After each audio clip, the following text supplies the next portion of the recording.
All right, so this is the finished assembly in the last part of this series. Everything's put together. I just figured I might walk around it and just point out a couple of things. So, this talk about the ATI dampener. So, every one of these motors really needs one, especially if you're cammed any kind of power level. I really feel like anything over like 500 or, even maybe lower than that. I feel like this is what saves all the motors that I put together. And I feel like this is why they make, so much power and they keep working.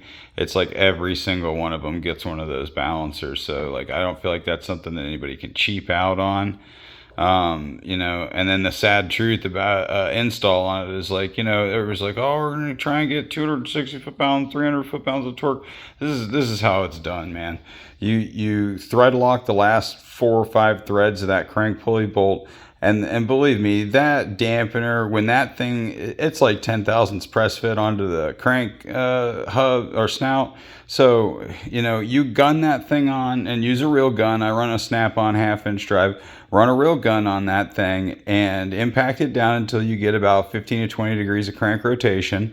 As soon as the crank starts to move, it's like, dude, that thing's on there. I've never had one come off, and I've had these engines up to damn near, 1,000 to the tire. So, anybody can say whatever, but it's like, dude, I've never had a problem. And here's the thing, if I do it that way, I could still get it fucking off. So something to think about. I did I was in a hurry, so I went ahead and I did these guys. Just remember that whenever you're phase, and you can watch one of my other videos about it, but whenever you're attempting to phase that stepper motor and you're making that measurement and you're trying to get that control shaft degreed, remember that when you're at top dead center, this bank 2 will be unlocked and you can play with it. But then remember when you want to unlock this guy, because remember we're going to, that fulcrum piece, we're going to go ahead and deadlock it all the way down onto the tower system. When you go to do this guy, you need to make sure that you got about 120 degrees of crank rotation. So, just go ahead and move that crank around. And then, and something interesting so you can kind of play with these motors is put a crescent wrench on it. And as you turn this guy and you start to get to about a third of the way around, you're actually going to begin to feel it unlocking. So, that'll get you a better feel for the motor, as to when that control cam unlocks. Trying to think of anything else. I always tell dudes run excessive sealant on those little sandwich plates for the oil pan spacer. Let's see. Don't forget to clean your mag pickup on your sensor and to clean this guy off.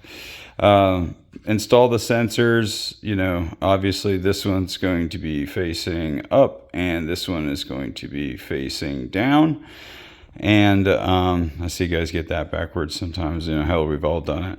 And then another thing too is that on the side of the actual sensor that goes here, you're going to see an indicated mark. You're also going to see an indicated mark on the casting. So right there. So that edge indicating mark, that's where it's going to be lined up, where you're going to have it center lined for whenever you're using your consult or ECU tech or whatever to, and of course on the side of the sensor itself, you'll also see that indicated line. And then that's kind of your baseline whenever you're trying to reset the VVEL module. This engine, I think, like I said before, it's a stock crank, deck mod, O-ring. I think he's got Wiseco pistons, BC rods, Jim Wolf cam springs, and FIC 1650 ATI dampener, and then all brand new guts components and hard in the chain system. And like I said, I think that this is probably the build that everybody should be doing. I see everybody doing all this crazy stroker stuff. And don't get me wrong, the strokers, they fucking rip, dude. And they come in real low. But I think that, like, if you're somebody that's going to be racing, and the potentiality of blowing an engine at ultra high power is part of your life, I think that this is probably the most affordable way to go if you're trying to like hold 8 and race with 8. You know, you're not just trying to like dyno queen it out. You're actually like, I'm gonna actually run this shit through the box. I think that this is a good setup.